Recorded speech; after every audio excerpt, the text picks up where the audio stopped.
Hello mga guys, mga lalabs. This is the update of my Kalamansi or Kampiat grafted.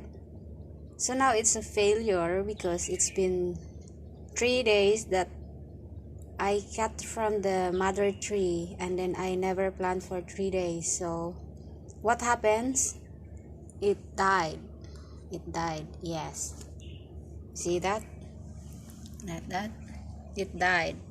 Because when I cut it from the mother tree, I put in the plastic and leave for 2 days. So when I cut it, I put it in the water for 1 day.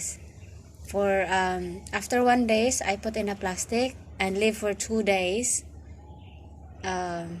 suffocating and very hot, sunny. Like here, you see that? Very sunny when I put it here. So when we plant, my sister planted, it died. It didn't survive. So I'm sorry for you. This is the second one. So I cut 2 grafted from mother tree and this one also died. So this is the success. I'm sorry to mother, excuse you.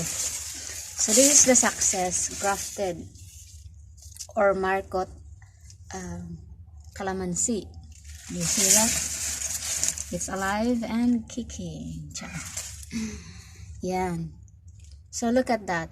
This is newly grown. You know why? Because this is not directly to the sun because it's like hidden. It's hidden from the sun, so it will grow more. They want to see sunshine. So this is the original grafted. Look at that. It's very healthy and alive.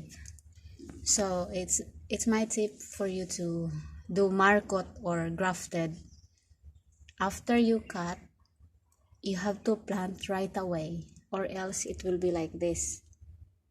After 3 days, my sister planted and then it died. It didn't survive. So that's my tips for you guys when you plant, when you markot, when you grafted.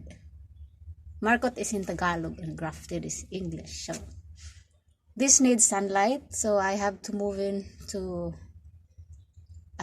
the sunny spot because that is corner there. The sun didn't go there directly.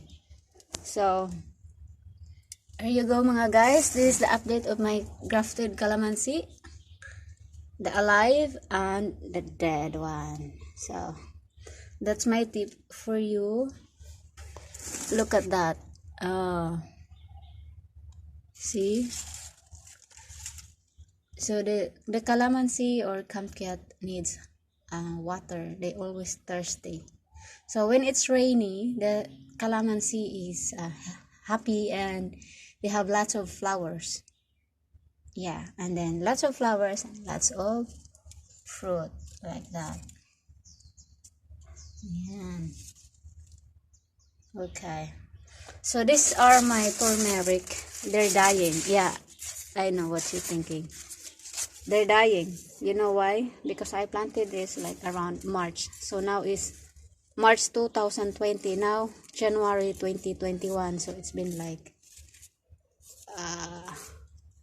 11 months. March.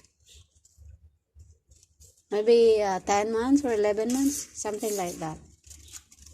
Yan. Yung mga turmeric ko, they're dying. They're dying because it means it's ready for harvest. So my next vlog is to harvest them all. So we'll see if this is successful in the recycled water bottle. Alright? See you soon.